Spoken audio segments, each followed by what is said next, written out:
നമസ്കാരം. ഗ്ലോബൽ സമയത്തിലേക്ക് സ്വാഗതം.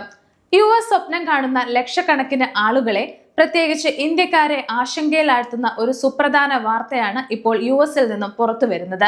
US citizenship and immigration service അഥവാ USCIS-ൽ കെട്ടിക്കിടക്കുന്ന അപേക്ഷകളുടെ എണ്ണം വർദ്ധിച്ചിരിക്കുകയാണ്. ഇന്ത്യക്കാർ ഉൾപ്പെടെ പല രാജ്യങ്ങളിൽ നിന്നും നിരവധി ആളുകളാണ് ഗ്രീൻ കാർഡിനോ വർക്ക് പെർമിറ്റിനോ ആയി കാത്തിരിക്കുന്നത്.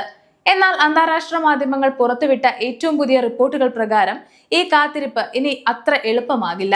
ഏകദേശം 11.6 മില്യൺ അപേക്ഷകളാണ് ഇപ്പോൾ US ഇമിഗ്രേഷൻ വിഭാഗത്തിൽ തീർപ്പ് കൽപ്പിക്കാതെ കിടക്കുന്നത്. എന്തുകൊണ്ടാണ് ഈ പ്രതിസന്ധി ഉണ്ടായത്? ഇത് വിദേശികളെ എങ്ങനെ ബാധിക്കും? നമുക്ക് വിശദമായി തന്നെ നോക്കാം. 10 വർഷം മുമ്പ്, അതായത് 2016-ന്റെ തുടക്കത്തിൽ ഏകദേശം 3.5 മില്യൺ കേസുകൾ മാത്രമായിരുന്നു USCIS-ൽ കെട്ടിക്കിടന്നിരുന്നത്.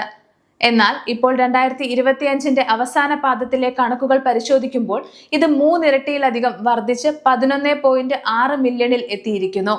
അമേരിക്കൻ ഇമിഗ്രേഷൻ കൗൺസിൽ അതായത് AIC പുറത്തുവിട്ട പുതിയ ഡേറ്റ ഡാഷ്ബോർഡ് പ്രകാരം നിലവിലെ വേഗതയിലാണ് കാര്യങ്ങൾ മുന്നോട്ട് പോകുന്നതെങ്കിൽ ഈ ബാക്ക്ലോഗ് മാത്രം തീർക്കാൻ 13 മാസത്തിലധികം സമയമെടുക്കും.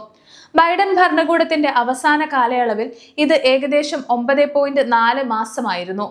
അതായത് അപേക്ഷകൾ തീർപ്പാക്കുന്നതിലെ വേഗത ഗണ്യമായി കുറഞ്ഞിരിക്കുന്നു എന്ന് പറയാം. പ്രധാനമായും 3 മേഖലയിലാണ് ഈ വർധനവ് പ്രകടമാകുന്നത്. ആദ്യത്തേത് ടെമ്പററി പ്രൊട്ടക്റ്റഡ് സ്റ്റേറ്റസ് ആണ്. ഈ വിഭാഗത്തിലെ അപേക്ഷകൾ 180% വർദ്ധിച്ചത്. 4.6 ലക്ഷത്തിൽ നിന്നും ഏകദേശം 1.2 മില്യണായി അപേക്ഷകൾ വർദ്ധിച്ചു. അടുത്തത് വർക്ക് പെർമിറ്റുകളാണ്. ഗ്രീൻ കാർഡിനായി കാത്തിരിക്കുന്നവരുടെ വർക്ക് പെർമിറ്റ് അപേക്ഷകൾ ഇരട്ടിയായി. 1.5 ലക്ഷത്തിൽ നിന്ന് ഇത് 3.7 ലക്ഷമായി വർദ്ധിച്ചു. അടുത്തത് തൊഴിൽ വിസകളാണ്. കുടിയേറ്റ തൊഴിലാളികളുടെയും അല്ലാത്തവരുടെയും പെറ്റീഷനുകളിൽ 35% മുതൽ 67% വരെ വർധനവുണ്ടായി. ഭരണകൂടത്തിന്റെ അതിർത്തി നയങ്ങളും നിയന്ത്രണമില്ലാത്ത അഭയാർത്ഥി പ്രവാഹവുമാണ് ഈ ബാക്ക്ലോഗിന് പ്രധാന കാരണമായതെന്ന് USCIS ഡയറക്ടർ ജോസഫ് B. എഡ്ലോ പറഞ്ഞു. അസൈലം കേസുകൾ 4 ലക്ഷത്തിൽ നിന്നും 1.5 മില്യണിലേക്ക് ഉയർന്നത് സംവിധാനത്തെ തകർത്തിരിക്കുകയാണ് എന്നാണ് അദ്ദേഹം പറഞ്ഞത്.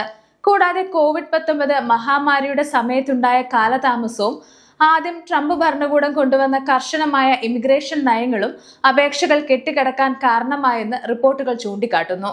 2021-ൽ അപേക്ഷകളുടെ എണ്ണത്തിൽ വലിയ വർധനവുണ്ടായപ്പോൾ അത് കൈകാര്യം ചെയ്യാൻ ആവശ്യമായ ജീവനക്കാരോ സംവിധാനങ്ങളോ USCIS-ൽ ഉണ്ടായിരുന്നില്ല. പലർക്കും ആശങ്കയുണ്ടാക്കുന്ന മറ്റൊരു കാര്യം അപേക്ഷകൾ നിരസിക്കപ്പെടുന്നതിന്റെ നിരക്ക് വർദ്ധിക്കുന്നു എന്നതാണ്. TPS അപേക്ഷകളുടെ നിരസിക്കൽ നിരക്ക് 2.9% നിന്നും 12.8% ഉയർന്നു. വർക്ക് പെർമിറ്റ് അപേക്ഷകളുടെ നിരസിക്കുന്നതിന്റെ നിരക്ക് 5% നിന്നും 13.6% വർദ്ധിച്ചിട്ടുണ്ട്. അതായത് കാത്തിരിപ്പ് കൂടുന്നതോടൊപ്പം തന്നെ അപേക്ഷകൾ സ്വീകരിക്കപ്പെടാനുള്ള സാധ്യതയും കുറഞ്ഞു വരുന്നു. US ഇമിഗ്രേഷൻ സംവിധാനം ഇപ്പോൾ വലിയൊരു പ്രതിസന്ധി ഘട്ടത്തിലൂടെയാണ് കടന്നു പോകുന്നത്. അപേക്ഷകൾ കെട്ടിക്കിടക്കുന്നത് ഉദ്യോഗസ്ഥർക്ക് അവ പരിഗണിക്കുന്നതിനേക്കാൾ കൂടുതൽ സമയം അവ മാനേജ് ചെയ്യാൻ ചെലവാക്കേണ്ടി വരുന്ന അവസ്ഥയും ഉണ്ടാകുന്നു. ഇത് അപേക്ഷകരുടെ ജീവിതത്തെയും കരിയറിനെയും ഒരുപോലെ ബാധിക്കുന്നു. കൃത്യമായ സമയത്ത് വർക്ക് പെർമിറ്റ് ലഭിക്കാത്തത് പലരുടെയും ജോലി നഷ്ടപ്പെടുകയും സാമ്പത്തിക പ്രതിസന്ധിയിലേക്കും നയിക്കുന്നുണ്ട്. US ഇമിഗ്രേഷൻ കൗൺസിലിന്റെ കണക്കുകൾ പ്രകാരം വരും മാസങ്ങളിൽ ഈ ബാക്ക്ലോഗ് കുറയുമോ അതോ ഇനിയും വർദ്ധിക്കുമോ എന്ന് കണ്ടറിയാം.